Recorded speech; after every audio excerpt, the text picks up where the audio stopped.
there's a huge hole before you start producing, and it's called the Valley of Death. And the Valley of Death comes because, of course, it's really hard to sustain your values and your vision and your mission when you're running on an empty stomach. What's up, guys? It's Eric Melcher, and you're listening to my podcast, Innovators Can Laugh, where I dive into the interesting and fascinating stories of innovators from all over the world. Mentoring and helping students prepare for exams is nothing new, but Raluca Stratulat from Romania seems to be a natural at helping others learn almost any kind of subject. Now, instead of just helping dozens of students every year, she's taking her concept globally with a gamified-based educational mobile app called Izibac. I hope you enjoy this conversation as much as I did. Now let's get into it. So you've got a pretty bold vision. You want Izibac to be the main tool that teachers and schools can use on a daily basis globally. But before we get there, tell us a little bit about your childhood. Where were you born? What was that like? I was born in Iași, which is up in the northern part of Romania. But most of my childhood I've spent in Botoșani, which is even more up north, in a really small community. I consider it to be the best place where you can grow up as a child. And yeah, after growing up there, I came to Bucharest to continue with my studies. How did you get inspired about architecture? My mother is an architect, and my grandmother before her also. So it's of a feminine gender career in my family. And it felt like a legacy that I had to carry on because I love to build things, and architecture is exactly in the Venn diagram, exactly in the middle between engineering, mathematics, science, all that is rational, and art, and all that is creative and full of imagination and beauty. So for me, it's the perfect combination. I love solving mathematical problems. I love physics as well. And at the same time, I enjoy everything that is beautiful. I consider that these are main points of attraction for us being here alive to pursue science and arts. And architecture combines them both. So that's why I decided to carry on the legacy of my family. Now, I find this fascinating. All her life, Raluca has managed to live in places that were designed by her mom or grandma. Who can say that? Listen as she explains. In Bucharest, I moved to my first studio apartment, which was in a block of flats that was designed and built by my grandmother. And now I'm in the one that I designed. In a way, all of my life, I've managed to live in really special places designed by my family. That's very, very cool. Very cool. So if anybody had something great to say, yeah, my grandma designed this, Yeah. But if anybody said anything bad, you would be like, wait a minute, hold on a second. You're talking about my mom here. Yeah.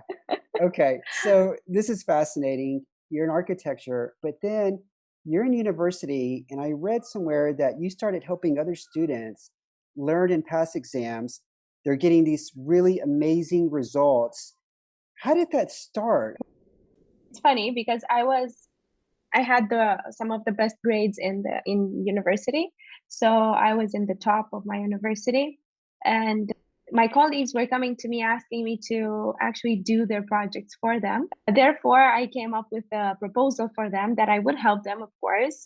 They could pay me because I needed the money during college, but that pro bono, I would meet with them afterwards and I would explain to them step by step what I did in the project, so that at least I would know that they know through what I went and they get more acquainted with the field. And they accepted.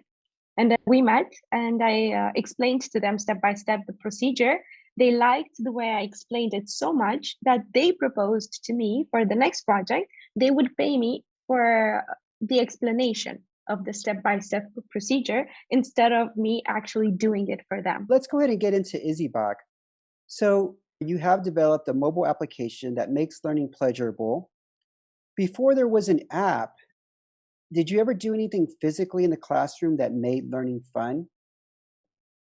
Yeah, because at the end of my university, I started teaching pupils I was preparing them for the university, for the architecture university.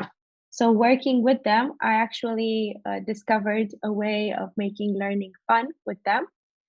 Because I have amazing results with them, they enter in top universities worldwide. And I have around 100 pupils each year, and all of them manage to enter. So I have a 100% promotability rate. I realized that something that I was doing with them in the classroom was right, especially because they enjoyed it so much that our sessions are like 15 to 20 hours long, And one session. this is spread out over how many days or weeks? No, like one day. Come on. Yeah. A person that can stay focused on a subject, an adult, maybe 45 minutes, but usually after that, they need some time to like get a break and take a pause.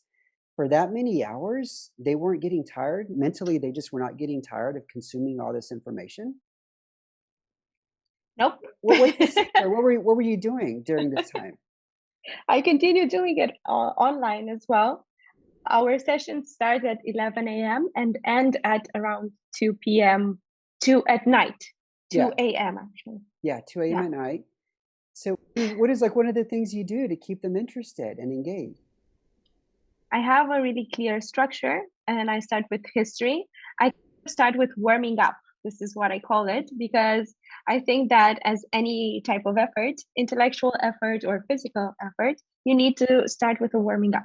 So we warm up our brains with a 5-minute exercise that develops your spatial and vision, logical 3D vision.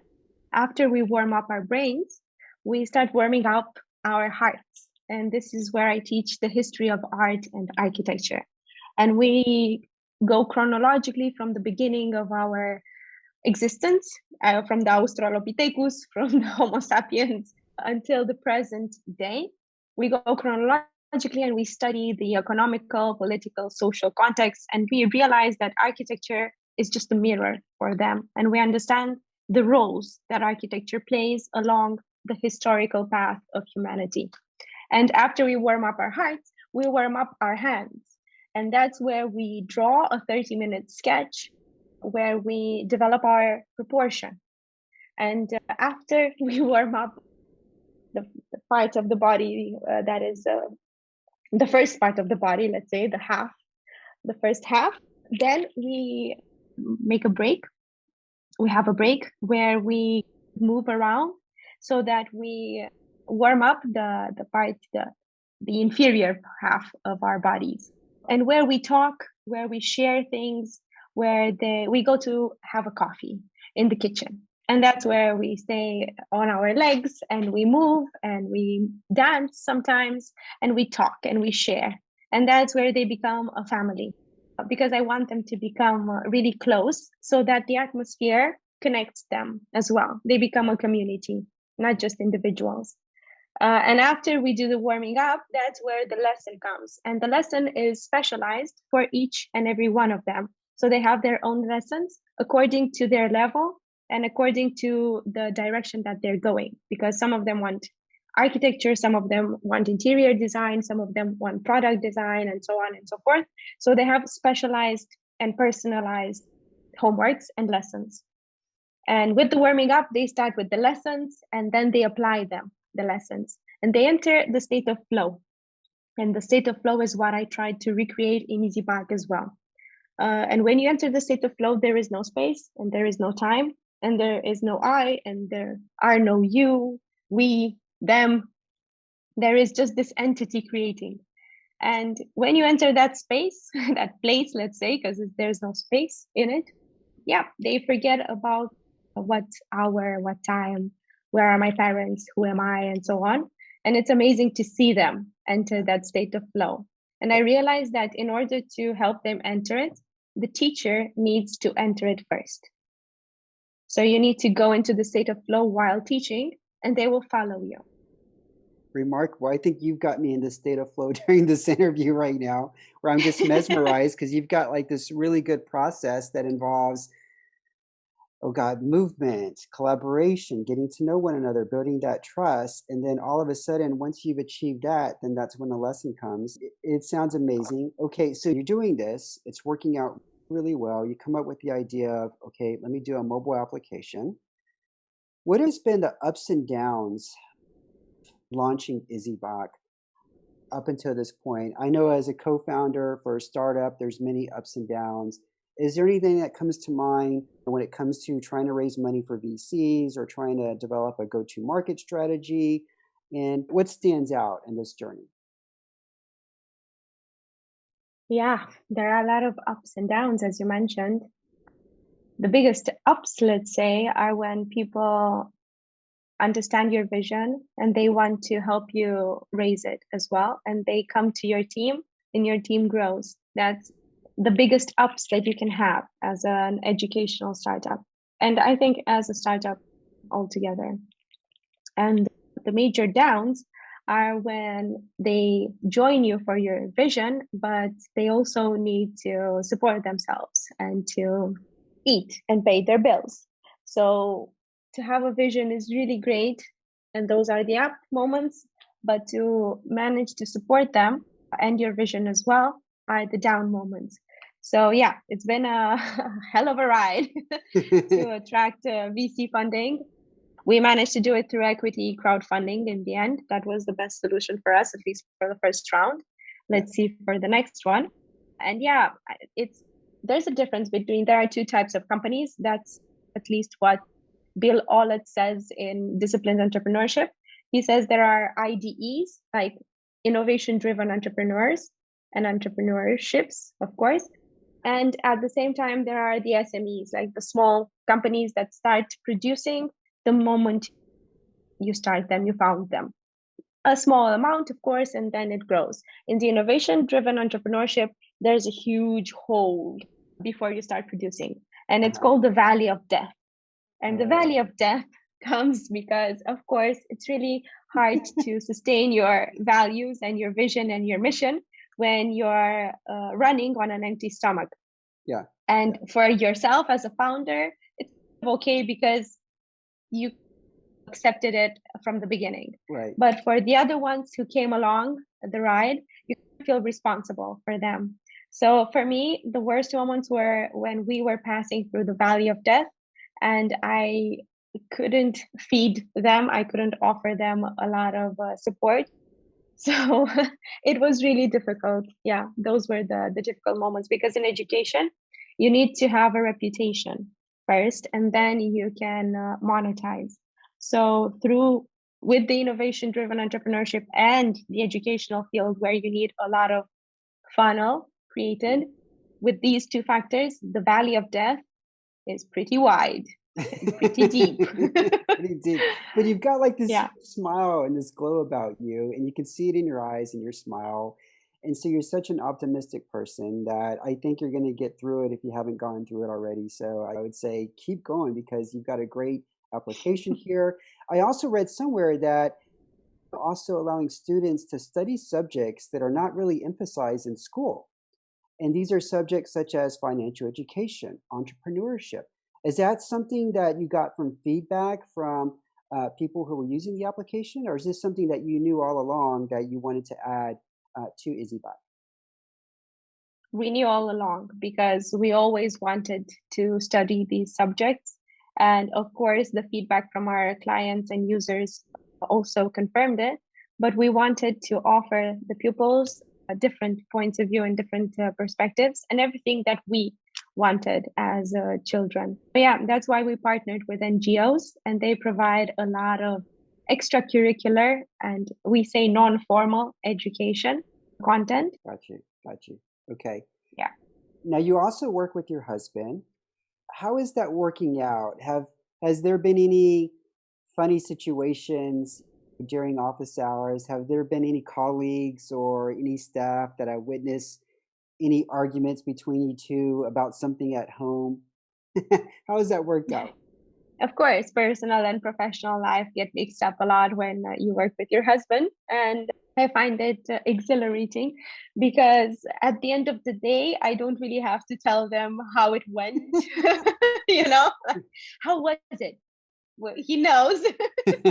So we can skip the whole how was it part and we can just enjoy the rest of our evening. That's for the upside. But for the downside, of course, we have different quarrels as a husband and wife, and our colleagues sometimes witness them. But mostly we like to keep it professional.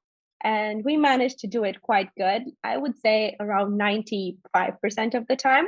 But of course, if I compliment him or I support his decisions, the other colleagues would say, yeah, of course she does. She's your wife.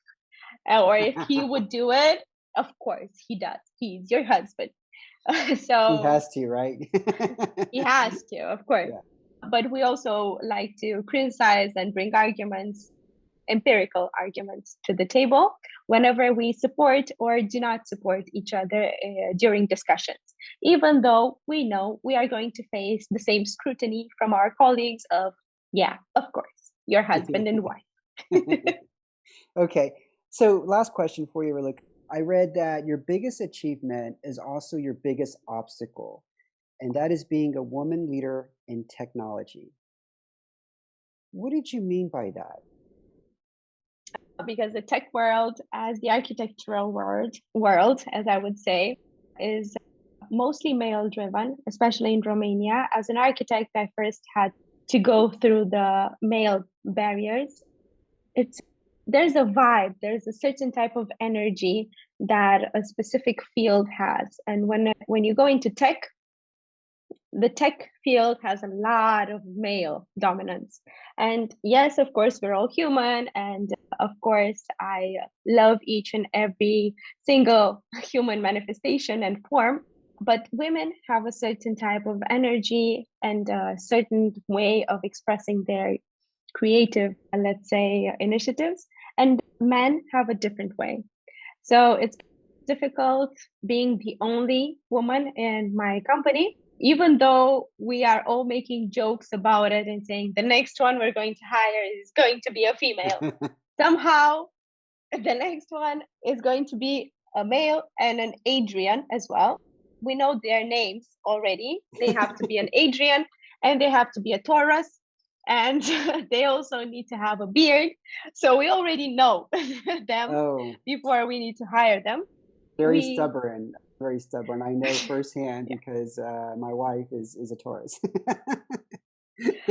Taurus, yeah, my husband is a Taurus. We are both married with Tauruses. Yeah. Yay! They're great. They're great. When they put their minds onto something, they're amazing with their force and energy to accomplish them. But at the same time, if Yep. you want to stop them from accomplishing it, well, good luck with that. So yeah, it's difficult, but I feel the need to have other female colleagues, let's say, because there's a certain energy, creative energy that females bring. And I love creating with both genders, but at the same time with a balance, a harmonious balance between them. Gotcha. And at the moment in my company, we do not have it. I'm really happy that I managed to use my creative energy as a female, but I need backup. So if you're out there and you're thinking about making an impact in education and you're female, please contact me. Okay. Okay. On that note, real quick, obviously, I know the application is available in Romania. Is there also an English version, and can other markets outside of Romania use the application right now? Right now, no, but we are working on an English version and for the SAT exam as well. And we hope that in 2022, because it sounds really great, 2022, it's going to be available for the global market as well. Fantastic. Fantastic. Well, Raluca, thank you so much for being on the show. We hope that everybody learned about Raluca and Izibac, especially where to download it. Where can people learn more about you? Is there Twitter, LinkedIn, website? Where should people go? Yeah, you can follow us either on Instagram because that's where our users are, mostly. Izibac, it's spelled with an IZI and then bac from baccalaureate. This is quite specific. You can find us on our website, wizibac.ro, but it's in Romanian as well, on our Facebook page or on LinkedIn as well. We do not have a Twitter for some reason, did not quite get it through to Romania. We don't use it here as much. But yeah, we know it's really cool. So we're going to enter Twitter as well at the beginning of 2022. Fantastic. Thank you so much, Raluca. Until next week, this is Eric saying goodbye and la rivedere. La rivedere. And thank you, Eric.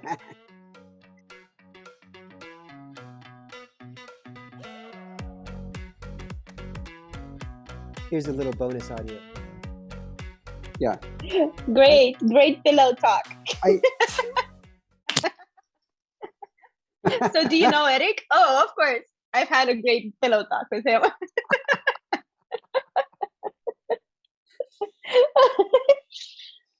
Wow. Yeah, it was a great pillow talk. You have such an interesting architecture, the teaching. It's phenomenal. It's phenomenal. I totally agree. When I'm looking for entrepreneurs to potentially interview, and I'm looking in Estonia, and it doesn't matter where in Europe, it's really hard to find tech women founders, entrepreneurs. So hopefully that will start to change over time. I think it will start to change as more and more women go into STEM, and they see people like you that are making an impact and a difference. And they're going to be like, hey, Raluca did it. I can probably create something too and go into this field as well. I hope so too. I really hope so. Yeah, good for you. Good for you. Yes, we can. That's right. That's right. Let me be the pinup girl for tech women. I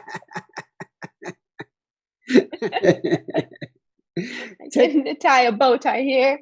Yes, we can, with codes here. There should be a tech poster like that with a woman saying, that's a good idea. Yeah, with a phone here. Yes, we can.